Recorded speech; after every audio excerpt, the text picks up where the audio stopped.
उछाड़ से दहाड़ के लिए टाइगर खुद आएगा। करने दीजिए, फिर हम लोग हुकुम का इक्का खोलेंगे। मुख्यमंत्री का पद जा ही रहा है तो भाई गुरुजी का एगो पुतहू और बेटा ऑलरेडी सदन में है, ये ड्रामा करने का क्या जरूरत भाई। ऑलरेडी बसंत सोरेन सदन में है, दुर्गा सोरेन की विधवा सीता सोरेन सदन में है। अगर गुरुजी के जीते जी गुरुजी के परिवार में ही अगर इस पीढ़ी में इस जनरेशन में मुख्यमंत्री होना चाहिए तो दो लोग हैं सदन में। यानी मुख्यमंत्री अब चाहते हैं गुरुजी को साइड करके मुख्यमंत्री का अपना परिवार। गलियों से एक आवाज आया है, झारखंड की गलियों से एक आवाज आया है, उठो नौजवानों फिर से इनकलाब आया। नौजवान बचाने चले हैं आज वतन, खुशी से झूमते हुए खुले बदन, ये जुल्म के पर्दों को फाड़ डालेंगे, ये जुल्मी सरकार को उखाड़ डालेंगे। अरे तुम लाख चला लो गोलियां, ये कम नहीं होंगे, गर्दन कटेंगे लेकिन हम कम नहीं होंगे। तो किसका है ये महाराष्ट्र, किसका है मराठियों का, बंगाल किसका है बंगालियों का, गुजरात किसका है गुजरातियों का, बिहार किसका है बिहारियों का, तो झारखंड की सबके बाप के हकाई। दुनिया में जो रील की दुनिया में खान सार को सिल कर रोके उसे सलार कहते हैं, कि जो रील की दुनिया में खान सार के सिल को रोके उसे सलार कहते हैं, और जो रियल लाइफ में सरकार के दिल को धड़का दे उसे टाइगर कहते हैं। तो छोड़िए क्या है, अपने तारीफ करे। आज दुनिया की सबसे नंबर 1 पार्टी, दुनिया की सबसे बड़ी पार्टी भारतीय जनता पार्टी को भी इस आंदोलन पर सोचने को मजबूर किए हैं। उसका उदाहरण, उसका 2 उदाहरण, जयप्रकाश भाई पटेल। आज कौन पूछते हैं इस शख्स को भाई, अमर बावरी जिनको आज विपक्ष का नेता बनाया गया, कौन पूछता। अरे वो बंदा माने या ना माने, उसका जो IFPA ढकना लोग है बोलते है जरम बाबू तोरे कारण आज झारखंडियन के बीजेपी में फैलो मिला हो। मैं यही देखिए ना, गोड्डा के सांसद गैर झारखंडी, जो हमारे गैर झारखंडी, हजारीबाग के सांसद गैर झारखंडी, चतरा के सांसद गैर झारखंडी, पलामू के सांसद गैर झारखंडी, रांची के सांसद गैर झारखंडी, और सारे के सारे बीजेपी से। तो कहीं ना कहीं अगर आज JP पटेल और अमर बावरी को अगर कद और पद बढ़ा है तो ये आंदोलन को आप इग्नोर नहीं कर सकते। और उतना तो छोड़िए, आपके आंदोलन को नीतीश कुमार भी देख रहे हैं, इसीलिए खीरू महतो उठा के राज्यसभा ले गए।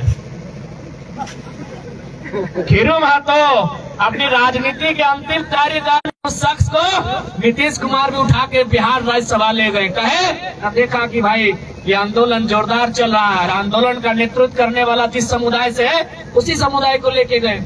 नीतीश कुमार और किसी को ले जा सकते थे। इस आंदोलन का सब लोग वॉच कर रहे हैं, सेंट्रल पार्टियां वॉच कर रही है, पड़ोसी राज्य के लोग वॉच कर रहे हैं। उतना तो थोड़ी, हमारे इंस्टाग्राम में अभी भी मैसेज है, कोई फेंका फेंकी बात नहीं। छत्तीसगढ़ के एक विधायक के साथी ने हमें धन्यवाद दिया कि 6 महीना से विधायक जी ने आपका वीडियो देखा, MLA बन गए हैं। वो झारखंड में नहीं करते थे, अब कहाँ करते थे हमको उतना नहीं मालूम, हमने उतना जानकारी भी नहीं लिया। बोला 6 महीना पहले उनको किसी ने लिंक भेजा था यूट्यूब का, किस लड़के को फॉलो करो, इसकी तरह अपने आप को ढालो, और उन्होंने 6 महीना में रिजल्ट दिया, छत्तीसगढ़ से MLA। तो आज ये एकाएक इतनी सारी चीजें अगर घटी हैं तो कहीं ना कहीं हमारी आइडियोलॉजी के कारण हम लोग जितनी प्रखरता के साथ, जिनकी मुखरता के साथ बातों को रखते हैं, और उन बातों को रखते हैं जिनको रखने के लिए MP MLA की हवा टाइट हो जाती है। उतना तो छोड़िए, आपका बगल का जो विधायक है सुदीप सोनू, जितना जो चकता पुचकता है, इसको पूछिए कहाँ से चकता, सब हमारा भाषण कॉपी करता है कि हमने बोला, उनका आदमी बोला है। अरे देखिए, जितना तो उछल कूद करते हैं सुदीप सोनू, पूछिएगा। अरे दिन में हमको कितना गरिया आए, कितना हमको इग्नोर करे, रात को सब वॉच करता है कि छोड़ा कर रहा। पूछिए उनको, कहिए देखते हैं कि नहीं देखते हैं। रखवाइए, मुख्यमंत्री को हाथ रखवाइए, जो भी उनका धार्मिक मान्यता है, आस्था है। पूछिए उनको कि आप तो भाई 15-20 साल में पॉलिटिक्स में, ये नारा नया नया सुन रहे, कैसे लिया झारखंड, लड़के लिया झारखंड। ये नारा भले पुराना है, लेकिन इस नारे को जिंदा करने वाला शख्स हम है। पूछिए माननीय मुख्यमंत्री को। इसलिए आज इस बात को जानिए कि आंदोलन महज ये झारखंड का जीर्णोद्धार करेगा, और नहीं तो इसी प्रकार आज हमारी स्थितियां, आज एक आम व्यक्ति क्या हो रहा है, आम व्यक्ति प्रत्येक दिन गरीब हो रहा है, क्योंकि सदन में ढंग से चर्चा करने वाला कोई नहीं, हर कोई कॉर्पोरेट का समर्थन में। आज माननीय मुख्यमंत्री कैसे हमारे साथ आएंगे? हाल ही फिलहाल उनकी एक चचेरी बहन का शादी हुआ, टाटा ने 80 लाख खर्चा किया। बताइए वो कैसे टाटा के अतिक्रमण के खिलाफ जाएंगे? बताइए कैसे जाएंगे? ये कैसे संभव है कि माननीय मुख्यमंत्री की चचेरी बहन की शादी में जो टाटा 80 लाख फाइनेंस करता है, पंडाल में, तिरपाल में, लाइट में, आप उनके खिलाफ कैसे जाएंगे? इसलिए आज ये समस्याएं जो हमारे पास आके खड़ी हैं, इसका समाधान पहला लक्षण पॉलिटिक्स से ही होगा। आज जो लंबी लंबी सड़कें आती हैं, कोई सदन में चर्चा करने के वाला नहीं बैठा है जो हमारी जमीनों पर, हमारी नौकरियों पर, हमारे उद्योगों पर, हमारी नीतियों पर चर्चा कर सके। इसलिए आज जितने भी नौजवान यहाँ पर आए हैं, मैं उनसे कि आप 2024 का जो लोकसभा चुनाव होगा, विधानसभा चुनाव होगा, मैं आग्रह करूंगा कि भारत में किस मुद्दे पे लड़ा जाएगा मैटर नहीं करता है। झारखंड में अगर लड़ा जाए तो झारखंडियत के मुद्दे पे लड़ा जाए, विस्थापन के मुद्दे पे लड़ा जाए, रोजगार के मुद्दे पे लड़ा जाए। ये हम आपसे आह्वान करना चाहते हैं कि झारखंड में एक ऐसा परिवेश बनाइए, एक ऐसा माहौल बनाइए जो इंडिया पाकिस्तान के नाम से झारखंड में ना लड़ा जाए। रोजगार का मुद्दा हो, विस्थापन का मुद्दा हो, पलायन का मुद्दा हो, ये मुद्दा हमारा प्राथमिकता रहे। एक ऐसा माहौल क्रिएट कीजिए, और नहीं तो फिर हम वोट दे लेंगे और हमारी 12 लाख, कोरोना काल में आपने देखा वो तो रजिस्टर्ड हुआ था 12 लाख, अनरजिस्टर्ड कितना होंगे? 20 लाख आबादी हमारी बाहरों में भटक रही है। कहे भाई 40% का नहीं संपदा, हमारे पास रजिस्टर्ड छोटी से बड़ी कंपनियां, अगर एक एक कंपनियों में विधायक अगर चंदा ना ले, मैं आपको क्लियर बताता हूं, क्योंकि हमारे पास भी ऑफर आता है कि अब काहे हमको परेशान करते, मेरा फैक्ट्री में ताला लगा रहे हैं, बोलिए क्या चाहिए। अगर एक एक फैक्ट्रियों में, कंपनियों में केवल विधायक और सांसद चंदा ना ले, तो वहां अभी 8% में दावा के साथ कहता हूं 100 को रोजगार सृजन होगा। अभी आज के तारीख से बस खाली बोल दे कि विधायक और सांसद चंदा नहीं लेंगे, अभी 100 को रोजगार सृजन होगा। अब मान के चलिए झारखंड में गूगल कीजिए कितनी कंपनियां हैं, नहीं करने से भी कुछ हजार के आर पार है, लेकिन ढंग की मुझे लगता है 30,000 कंपनियां झारखंड में हैं। अगर आज के डेट में हमारे MP MLA चंदा का धंधा छोड़ दें तो 30,000 गुना 100 कीजिए, यानी 30,000 में अगर 2 जीरो डालेंगे तो कितना होगा आप सोच लीजिए। सीधे 30 लाख का आंकड़ा होगा, सीधे 30 लाख का आंकड़ा होगा। ये मजाक का विषय नहीं है। मैंने बार बार कहा, नेताओं की नियति साफ होनी चाहिए। उनका नियत जिस दिन साफ होगा, झारखंड में रोजगार का कोई कमी नहीं है। आज कोई भी, क्योंकि हम लोग धनबाद बोकारो से आते हैं, कोई भी नया माइंस आता है तो विधायक जी को 5 लाख का महीना, सांसद जी थोड़ा सा पावरफुल है उनको 10 लाख का चंदा, 2-4 को लठेत है उनको 1.5 लाख, 2,50,000 का चंदा। ये चंदा का धंधा अगर ये नेता लोग बंद कर देंगे तो हर एक कंपनियों में, हर एक फैक्ट्री में जो रोजगार मिल रहा है उसको छोड़कर एक्स्ट्रा 100 रोजगार, तो 30 लाख बहुत बड़ी राशि, बहुत बड़ी संख्या होती है। ये कोई मायने नहीं है। अलग हुए हैं, अपनी आइडेंटिटी को लेकर अलग हुए हैं, चाहे तमिलनाडु से आंध्र प्रदेश का अलग होना, या फिर बॉम्बे का 2 टुकड़ों में महाराष्ट्र और गुजरात बनना, या फिर पंजाब और हरियाणा का बनना, या मध्य प्रदेश से छत्तीसगढ़ बनना, कहीं ना कहीं उसी कड़ी का हिस्सा था। जब वो सारे राज्य उसी कड़ी का हिस्सा से राज्य अलग झारखंड बने, तो उसी कड़ी का हिस्सा क्यों नहीं? आज जो लोग ये बात कहते हैं कि आप झारखंड और गैर झारखंडी करते हैं, उनसे पूछिए। अभी हाल ही फिलहाल में तेलंगाना अलग हुआ है 2004 में, उनसे 2014 में, उनसे जाके पूछिए। बकायदा वहाँ के पढ़े लिखे लोगों से चर्चा किया, डॉक्टर जो लोग हैं उनसे चर्चा किया कि भाई आप कहाँ से? उन्होंने कहा हम आंध्र प्रदेश से हैं। हम बोले आप यहाँ जॉब कर रहे हैं? बोले हाँ ये प्राइवेट सेक्टर है। हम बोले अगर ये सरकारी होता तो? बोला सरकारी होता तो तेलंगाना काहे बना है? आंध्र प्रदेश के लोग तेलंगाना में क्या काम? तो ठीक उसी प्रकार अगर हम छाती ठोक के कहें कि जब बिहार से झारखंड अलग हो गया है तो सरकारी सेक्टर में बिहार के लोगों का क्या काम, यूपी के लोगों का क्या काम, क्या गलत है भाई? कहने में कौन सा डर, कौन सा झारखंडी गैर झारखंडी काहे राज्य अलग बना है? बताइए काहे राज्य अलग बना है? अभी हाल फिलहाल आप पेपर में देखे होंगे कि हमारी गांव की जो पीसी सड़क उसमें भी 90% ठेकेदार यूपी बिहार के।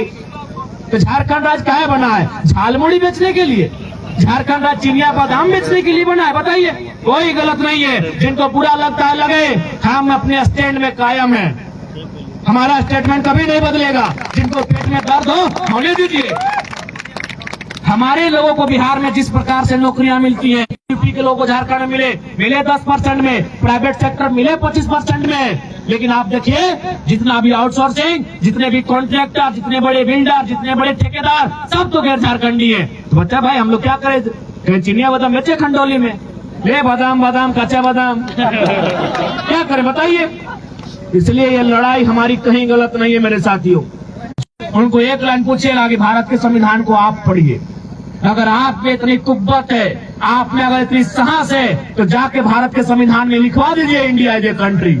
हम कभी विवाद ही नहीं करेंगे। अगर किसी की हैसियत है भारत देश में, लिखवाए इंडिया इज ए कंट्री, कभी नहीं हो पाएगा। India is a country of states. आप स्टेट को नजरअंदाज नहीं कर सकते हैं, आप स्टेट की आइडेंटिटी को नजरअंदाज नहीं कर सकते हैं। अरे उतना तो छोड़िए, अब हिंदी हिंदुस्तान की बात होती है ना भाई, आप हिंदी को पूरे भारत की भाषा बनाई हम मानेंगे। तमिल वाले कभी नहीं स्वीकार करेंगे।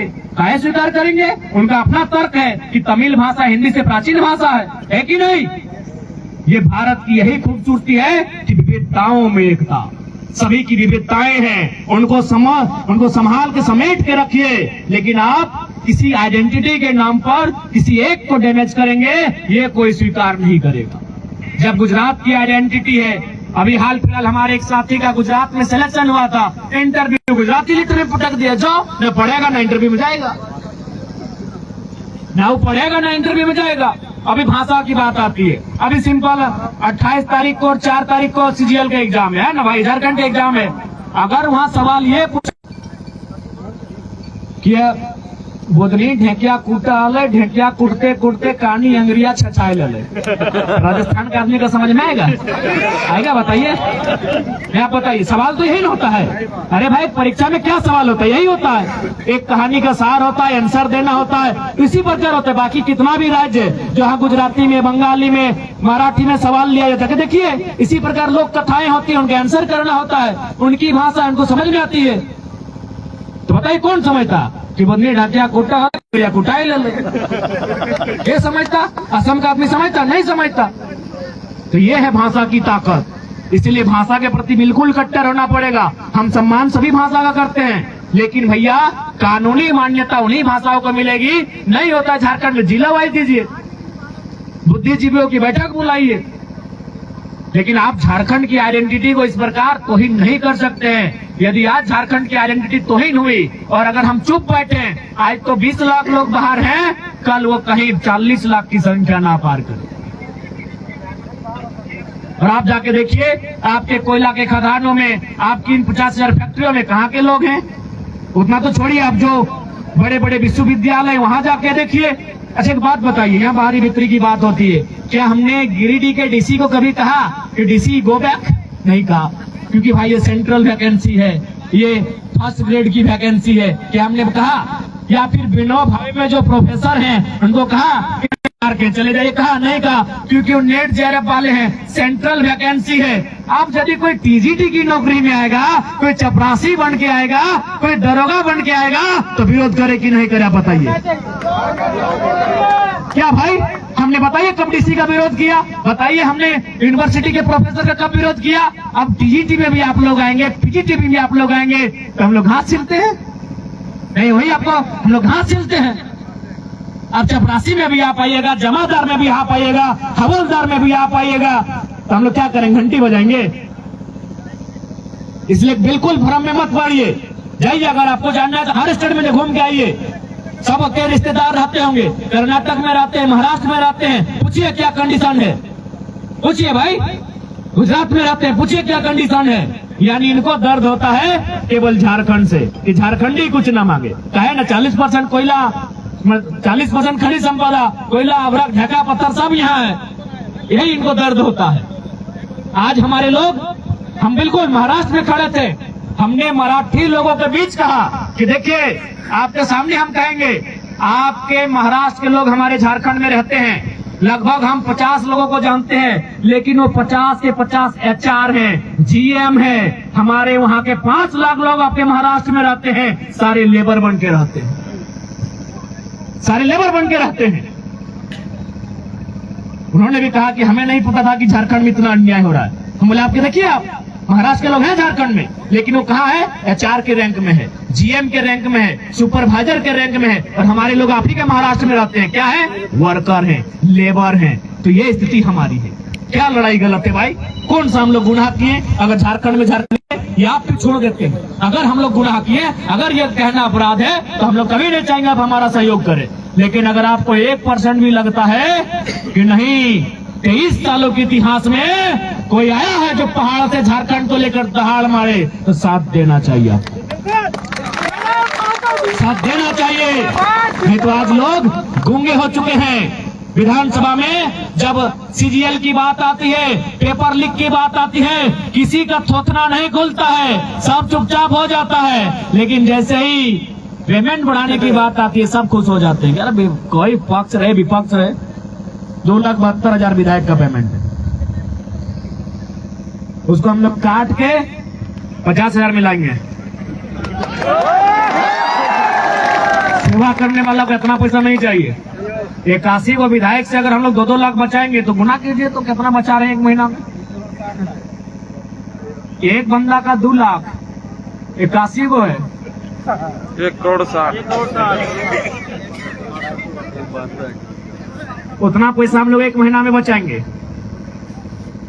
अगर उस पैसा से हम लोग मान के चलिए, ये हमारा खुला मैदान दिख रहा है, हम लोग यहाँ अगर 5 एकड़ जमीन ही अधिग्रहण करते हैं, 20 एकड़ करते हैं, ग्रामीणों की रजामंदी से 21 साल के लिए, 20 साल के लिए, 25 साल के लिए करेंगे, और हम लोग ये पॉलिसी बनाएंगे कि जो लोग जमीन देंगे, जब तक यहाँ फैक्ट्री रहेगा, जब तक कंपनी रहेगा, तब तक नौकरी उस पीड़ित परिवार को जाएगा। क्योंकि वो 40 साल से खा रहा है, कोई 400 साल से जमीन खा रहा है, तो एक पीढ़ी नौकरी क्यों करेगा भाई? अभी एक बात बताइए, टाटा का स्थापना हुआ था 1907 में, गूगल कीजिए, टाटा का ही कोई आदमी फाउंडर था। अच्छा, आज टाटा का हेड कौन है? टाटा ही है। 1907 में टाटा का जब एस्टेब्लिशमेंट हुआ था, उसका हेड कौन था? टाटा का ही आदमी था। आज भी टाटा का ही पीढ़ी में हेड है। तो जमीन देने वाला जो उस समय था, आज उसका पीढ़ी काहे नहीं रहेगा भाई? ये कौन सा किसानों का देश, ये कैसा गांधी का देश, ये कैसा लोकतांत्रिक देश जो आप कॉर्पोरेट का बना के रख दिए हैं? जब 100 साल पहले उस कंपनी का मालिक टाटा था, 100 साल बाद भी टाटा है, तो जमीन का ऑनर भी उसी को होना चाहिए जो 100 साल पहले था। कौन बोलेगा इस पे? कौन चर्चा करेगा? क्यों चर्चा करेगा? MP MLA को 5 लाख मिलता है, एक को फैक्ट्री से 5-5 लाख मिलता है, क्यों बोलेगा आपकी बात? इसलिए आज मैं आपको पूरे विश्वास के साथ कहता हूं कि अगर हम लोग चुन के जाते हैं, तो फिर आप देख लीजिएगा हम लोग क्या करेंगे, वो बताने की जरूरत नहीं। जब हम लोग कुछ है नहीं, और मंत्री संतरी को पीछे रास्ते में रखनी है, अगर कुछ हो जाएंगे तो बस सोच के देखिएगा क्या करेंगे। और आज चूंकि ये हमको लगता है भले जिला गिरिडीह है, लेकिन ये लोकसभा कोडरमा है ना, गिरिडीह है शायद, कोडरमा है ना, हाँ, बाकी बेंगाबाद कोडरमा में आ जाता है, गांधी विधानसभा, कोडरमा लोकसभा। तो अब ये जान लीजिए कि हमारे कोडरमा सभी कैंडिडेट रहेंगे, और लगभग मान के चलिए तय हो चुका है। आपको नाम बताने की आवश्यकता नहीं है, गिरिडीह से हम खुद रहेंगे, क्योंकि हमको भी लगता है कि गिरिडीह का मतलब ही होता है पहाड़, गिरी मने पहाड़, तो भाई किसको मने उठा के ले आए गिरिडीह? जब पहाड़ है तो पहाड़ में तो एक ही को आदमी सेपरेट रहता है, एक ही को आदमी कब्जा होता है, पहाड़ में एक ही आदमी शूट करता है। धन्यवाद में आपको रखेंगे गांडे, बिल्कुल आप निश्चिंत रहिए। गांडे में जिस दिन कैंडिडेट की उधर से घोषणा होगी, बादशाह को पहले घोषणा करने दीजिए, फिर हम लोग हुकुम का इक्का खोलेंगे। और आपको क्या लगता है, पहले मैं आपको लॉजिकली बता दूं, गांडे चयन भी माननीय मुख्यमंत्री ने डर से किया है, क्योंकि हो सके यहाँ अगर मुख्यमंत्री के समुदाय यानी संथाल समुदाय से लोग हैं तो आप भी सुने कि आज मुख्यमंत्री गुरुजी को भी नहीं मान रहे हैं। यदि यहाँ संथाल समुदाय से हमारे कोई भाई आए हैं तो मेरी आलोचना करने से पहले मेरी बातों को तर्कीक होकर सुने कि आज हेमंत सोरेन सत्ता में इतने अंधे हो चुके हैं कि गुरुजी को भी नहीं मान रहे। अब आप बोलेंगे कैसे ना, ऐसे यदि उनका मुख्यमंत्री का पद जा ही रहा है तो भाई गुरुजी का एगो पुतहू और बेटा ऑलरेडी सदन में है, ये ड्रामा करने का जरूरत क्या जरूरत भाई? ऑलरेडी बसंत सोरेन सदन में है, दुर्गा सोरेन की विधवा सीता सोरेन सदन में है। अगर गुरुजी के जीते जी गुरुजी के परिवार में ही अगर इस पीढ़ी में इस जनरेशन में मुख्यमंत्री होना चाहिए तो 2 लोग हैं सदन में। यानी मुख्यमंत्री अब चाहते हैं गुरुजी को साइड करके मुख्यमंत्री का अपना परिवार चले, इसीलिए किनको लेके आएंगे? मैडम कल्पना सोरेन को। अब आपके मन में एक सवाल अगर आएगा कि भाई मैडम वह तो रिजर्व सीट में जा सकते, नहीं जाएंगी क्योंकि वो गैर राज्य की है और आरक्षण का जो रोस्टर है वो गैर झारखंड के लोग फुलफिल नहीं करेंगे। वो चुनाव लड़ेंगी मैडम, लेकिन रिजर्व सीट से नहीं लड़ सकती है। तो उन्होंने देखा कि जेएमएम का सीट कहाँ है, तो उन्होंने देखा जेएमएम का सीट सुदीप जी जीते हैं, लेकिन वहां भी जानते हैं कि झारखंडी की बड़ी फजीयत होती है। उन्होंने देखा कि टुंडी में है, डुमरी में है, और उनको लगा कि टुंडी डुमरी छोड़ देंगे तो टाइगर कहीं खुद ही ना आ जाए। उन्होंने बोला है सरपंच चचा तो बुढ़ा भाई गली। अब देखिए अल्पसंख्यक बंधुओं को भी सोचना, मुख्यमंत्री खाली वोटर बना रहे हैं।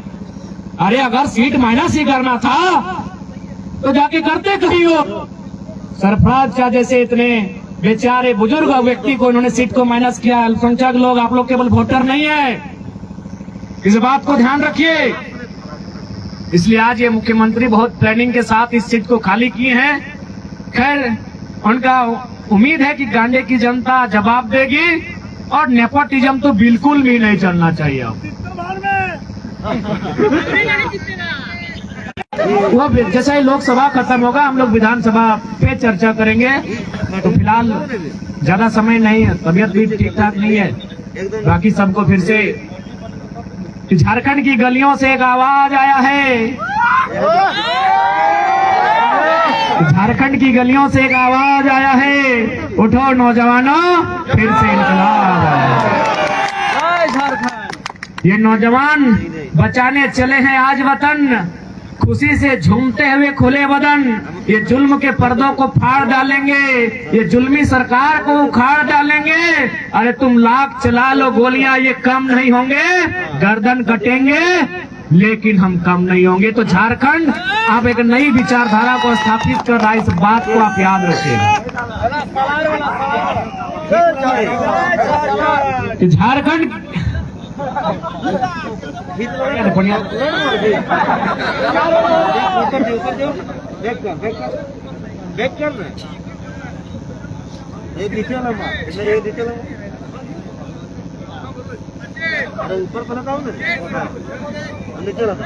कि महाराष्ट्र किसका है, कि महाराष्ट्र किसका है? मराठियों का। बंगाल किसका है? बंगालियों का। गुजरात किसका है? गुजरातियों का। बिहार किसका है? बिहारियों का। तो झारखंड की सबके बाप के हकाई।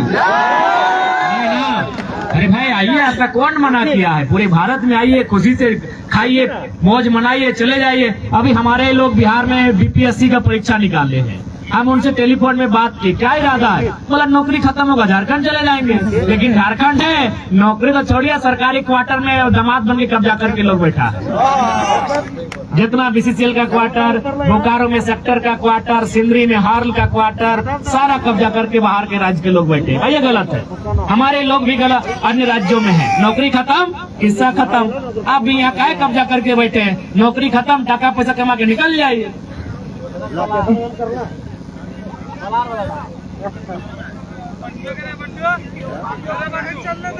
सीओ बाप का तो बिल्कुल नहीं लगेगा। सीओ बाप के पैदा में तब नहीं लगे।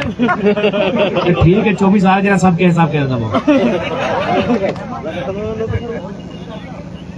अच्छा एक बात बता, जब दादा कुछ नहीं कर लो तो भौजी की करता हूँ? बस खाली सीट के फॉर्मेलिटी कर रहा लो। ये तो हमारा दया आले सरफराज जब करने तभी कांडे में आले तो भेंट कर लो कैसा हाल है। असंभव हो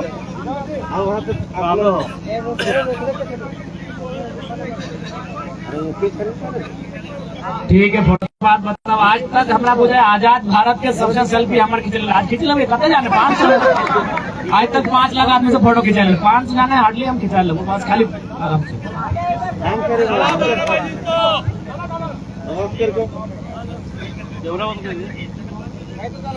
देखिए जहाँ तक गिरिडीह लोकसभा चुनाव का विषय है, यह एक ऐसी सीट रही है जो हमेशा चैलेंजिंग रही है। यहाँ एक मिश्रण की सीट है, यहाँ विस्थापन भी एक हिस्से में पलायन है, एक हिस्से में खूबसूरत पारसनाथ का पहाड़, तो दूसरे हिस्से में कोयला का खदान भी है। यानी ये गिरिडीह लोकसभा एक ऐसा क्षेत्र है जहाँ हमें ग्रामीण एक इंडस्ट्रियल बेल्ट को भी दर्शाता है, एक माइंस के एरिया को भी दर्शाता है, और कुल मिलाकर दामोदर नदी का भी किनारा गिरिडीह को बहुत खूबसूरती से टच करता है। यानी अगर गिरिडीह में एक अच्छा रिप्रेजेंटेटर हमारा सदन में होगा तो मुझे लगता है कि असीम संभावनाएं यहाँ रोजगार की हो सकती है, चाहे माइंस का सेक्टर हो या फिर आपका इंडस्ट्रियल का सेक्टर हो या फिर जो अन्य सेक्टर हो। यहाँ डैम भी बहुत भारी मात्रा में है, अगर उस डैम का पानी भी सुचारू रूप से झारखंड के किसानों के हाथ पहुंचाया जाए तो हमको लगता है वो दूसरी फसल के लिए भी तैयार होंगे। इसलिए जब गिरिडीह एक असीम क्षेत्र है जहां रोजगार के कई सारे रास्ते हैं, तो उस क्षेत्र की अगुवाई करने के लिए उस पहाड़ से दहाड़ के लिए टाइगर खुद आएगा।